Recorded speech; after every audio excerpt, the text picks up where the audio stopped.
The microphone was literally being pulled from my hands when my daughter's voice cut through the elegant chatter of the wedding reception like a blade. At 49, standing at the head table of the grand ballroom at the Fairmont Hotel, I watched my ex-husband's new wife orchestrate my silencing with the precision of a conductor directing an orchestra. "I think we've heard enough toasts for tonight," Stephanie announced with practiced authority, her manicured fingers wrapping around the microphone I'd been holding. "We don't want to tire our guests with too many speeches. I'd been speaking for less than 2 minutes, barely enough time to congratulate my daughter Emma on her marriage and share a single cherished memory." But apparently, that was 2 minutes too many for Stephanie, who'd spent the entire evening positioning herself as the primary maternal figure in Emma's life. The wedding coordinator moved toward me with apologetic efficiency, clearly following Stephanie's instructions to wrap up the toast portion of the evening. Around the ballroom, 200 guests watched this subtle power play unfold, most of them unaware of the deeper dynamics at work. But Emma saw everything. My 26-year-old daughter, radiant in her wedding dress, had been watching her stepmother systematically erase me from her own child's wedding celebration. And she'd finally reached her breaking point. "Wait."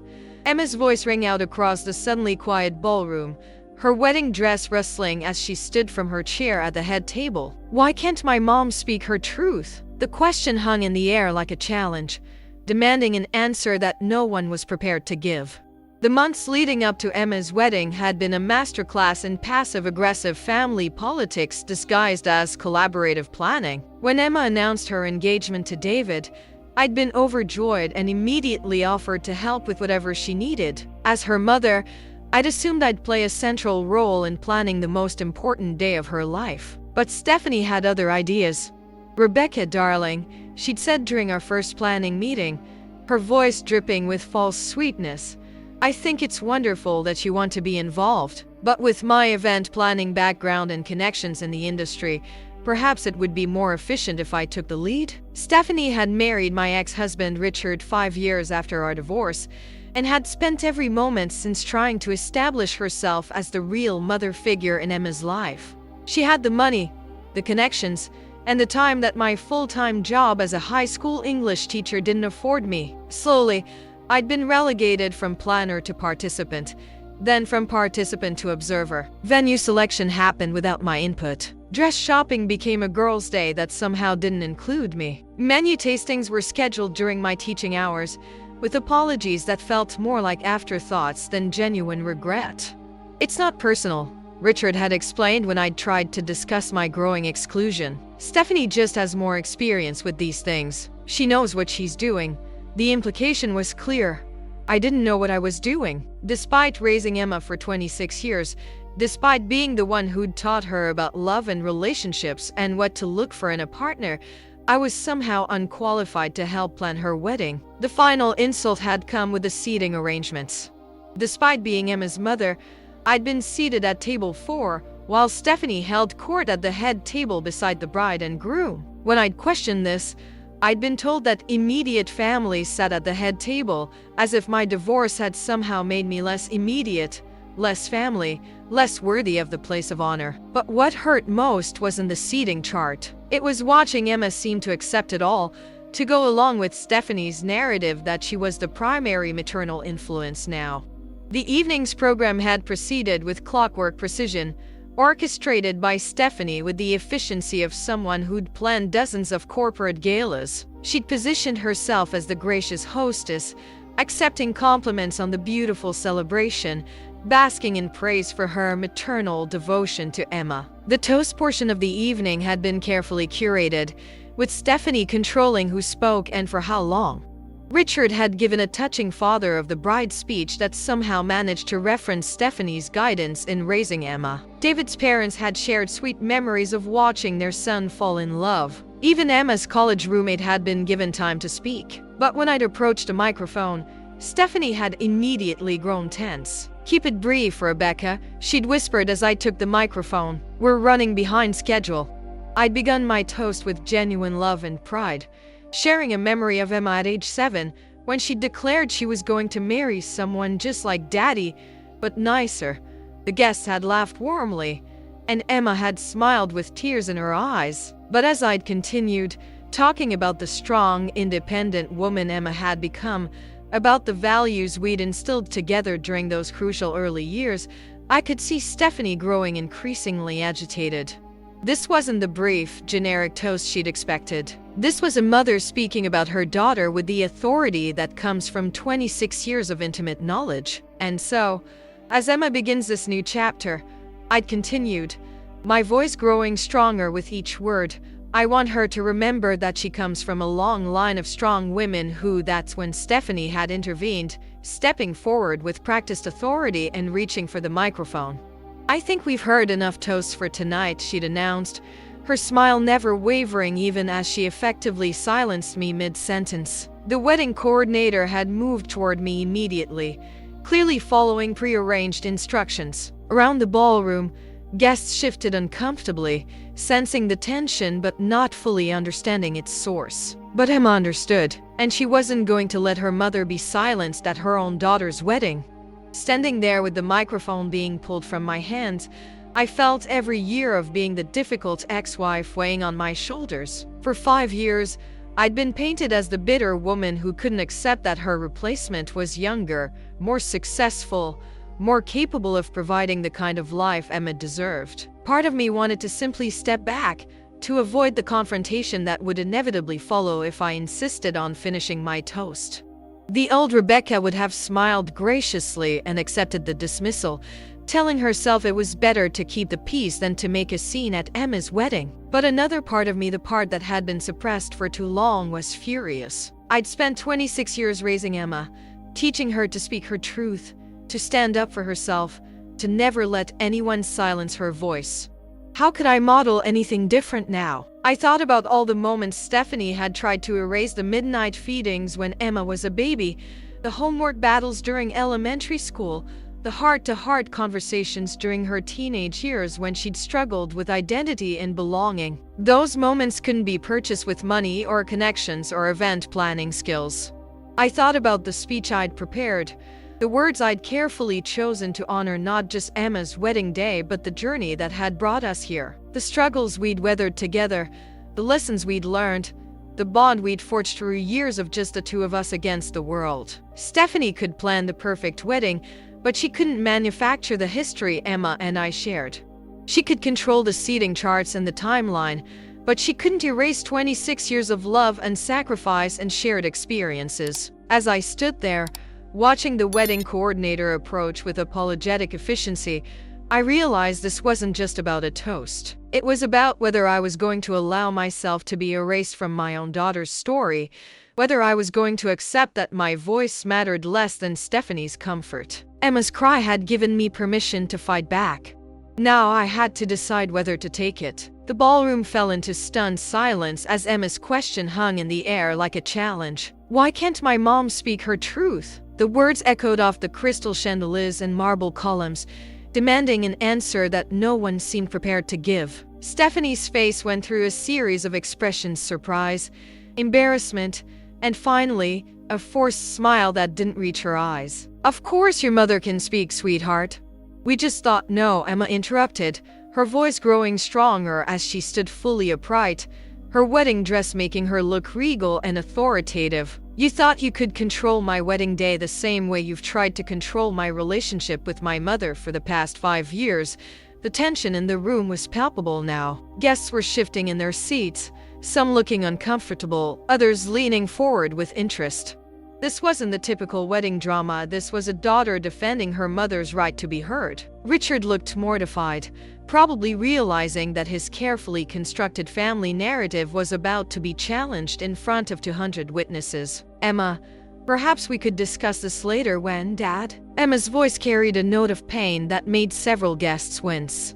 When would be a good time to discuss how you've let Stephanie erase Mom from my life? How you've stood by while she's been marginalized and dismissed and treated like she's irrelevant? The wedding coordinator looked helplessly between Emma, Stephanie, and me, clearly out of her depth in this family drama. Other members of the wedding party were watching with fascination and horror, unsure whether to intervene or simply witness whatever was about to unfold. This is my wedding day, Emma continued, her voice ringing with authority.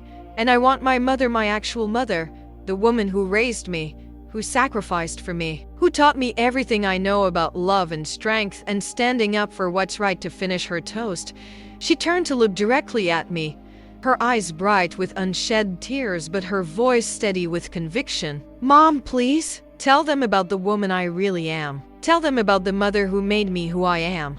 Tell them the truth that Stephanie doesn't want them to hear." The microphone was still in Stephanie's hands, but every eye in the room was on me, waiting to see what I would do with this unexpected gift of permission from my daughter. What happened next would become the defining moment of the evening, the story that would be retold in family circles for generations. I walked towards Stephanie with quiet dignity, my hand extended for the microphone she was still clutching like a lifeline. "Stephanie," I said softly, my voice carrying clearly in the silent ballroom, "I think my daughter has made her wishes clear." For a moment, Stephanie seemed frozen, caught between her desire to maintain control and the undeniable authority of the bride's direct request. The entire room watched a silent standoff, sensing they were witnessing something far more significant than a simple wedding toast. Finally, with obvious reluctance, Stephanie placed the microphone in my hand. "Of course," she said, her voice strained but attempting to maintain dignity. "I was just trying to keep us on schedule." I took the microphone and looked out at the sea of faces watching me with rapt attention. These were Emma's friends and family, people who'd known her at different stages of her life, people who deserved to hear the real story of the remarkable woman she'd become. "Thank you," I said, my voice steady despite the emotion building in my chest. As I was saying, Emma comes from a long line of strong women. Women who've faced adversity with grace, who've raised children with love and determination, who've taught their daughters that their voices matter. I paused, looking directly at Emma, who was watching me with tears streaming down her face. 26 years ago, I held a tiny baby in my arms and promised her that I would always be her advocate, her champion, her voice when she couldn't find her own. Tonight, she found her voice and used it to defend mine. That's the woman I raised, someone who stands up for what's right, even when it's difficult. The ballroom was absolutely silent now, every guest hanging on my words. "Emma, you asked me to speak my truth," I continued, my voice growing stronger with each word. "Here's my truth. You are the greatest achievement of my life. Not because of the wedding dress you're wearing or the beautiful celebrations surrounding us, but because of the woman you've become." I turned to address the entire room. This young woman worked 3 jobs to put herself through college because she wanted to earn her success. She volunteers at the Children's Hospital every weekend because she believes in giving back. She chose a partner who sees her strength and celebrates it rather than trying to diminish it. My voice cracked slightly as I continued. She's compassionate enough to include everyone in her life, even when it's complicated. She's strong enough to stand up for what she believes in, even at her own wedding. And she's wise enough to know that love isn't about replacing people, it's about expanding your capacity to include more people. I looked directly at Stephanie, then back at Emma. "So here's to Emma, a woman who knows that having multiple people love you doesn't diminish any of those relationships. It enriches all of them." I raised my champagne glass. "To Emma and David, may your marriage be built on the same foundation of truth, respect, and unwavering support that Emma just demonstrated for me."